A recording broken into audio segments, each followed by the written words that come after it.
aujourd'hui, nous devons commencer notre film sur le mystère de la précieuse prédestination. Tout d'abord, pour comprendre ce sujet, il est préférable pour nous de définir le concept en utilisant les origines du mot.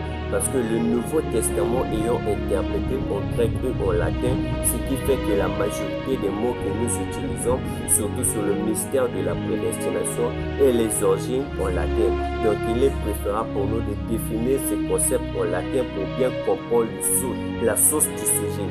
Alors, tout d'abord, le mot praescience qui veut dire prayer, qui veut dire avant, et sire qui veut dire savoir. Dans le mot praescience qui veut dire savoir en avant. Autrement dit, connaissance anticipée de l'avenir. Encore, le mot prédestination veut dire prédestination. Ça, c'est la signification en latin.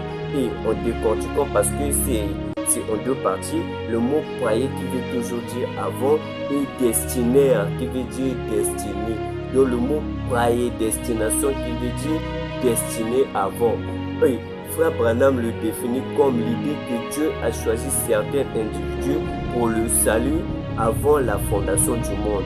Donc dans le livre de Jean chapitre 1, le verset 12, Dieu dit qu'il nous a donné le pouvoir pour devenir enfants de Dieu. Alors en acceptant la parole, nous devenons enfants de Dieu. On devient enfant de Dieu si on accepte Christ étant notre Seigneur et Sauveur.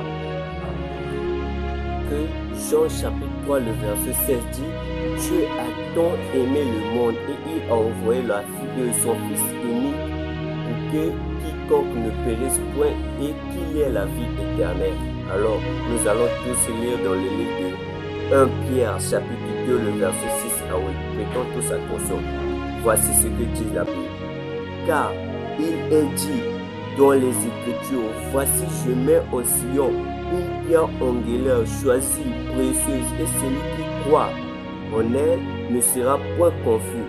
L'honneur est donc pour vous qui croyez, mais pour les incrédules, la pierre qu'on a rejetée, ceux qui baptisent, est devenue la principale de l'homme et une pierre d'achoppement et une rocher de scandale. Le verset 8. S'il heurte, c'est trop beau. Il s'y heurte pour n'avoir pas cru la parole et c'est à cela qu'ils sont destinés. Donc, c'est pas toujours clair. Nous allons encore prendre dans les livres de Romains chapitre 8, le verset 28 au verset 30. La Bible dit, prêtons attention, nous savons du reste que toutes choses concurrent au bien de ceux qui aiment Dieu, de ceux qui sont appelés selon son dessein. Le verset 29. Car ceux qu'ils ont connus d'avance et ils aussi prédestinés à être semblables à l'image de son Fils, afin que son Fils fût le premier-né entre plusieurs frères. Le verset 30. Et ce qu'il a prédestiné, et les aussi appelés, et ce qu'il est appelé, et les aussi justifié, et ce qu'il a justifié, et les aussi glorifié. Donc, la leçon sur le mystère de la prédestination n'est pas que Dieu a fait l'injustice parce que d'autres vont aller au ciel et d'autres ne sont pas faits pour le ciel. Ce n'est pas ça. Dieu étant Dieu, il a regardé la question sur la prédestination. Il savait que d'autres devaient croire à sa parole parce qu'il avait la vision de la terre en avant.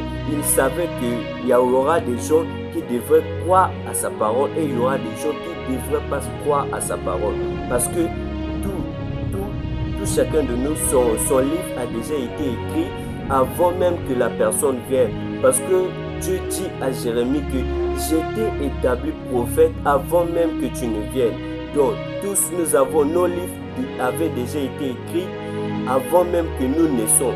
Parce que Dieu étant Dieu, il avait la connaissance sur le bien, il avait la connaissance que s'il envoie l'homme sur la terre, d'autres devront croire à sa parole et d'autres ne devront pas croire à sa parole. Ce qui fait la question sur la prédestination.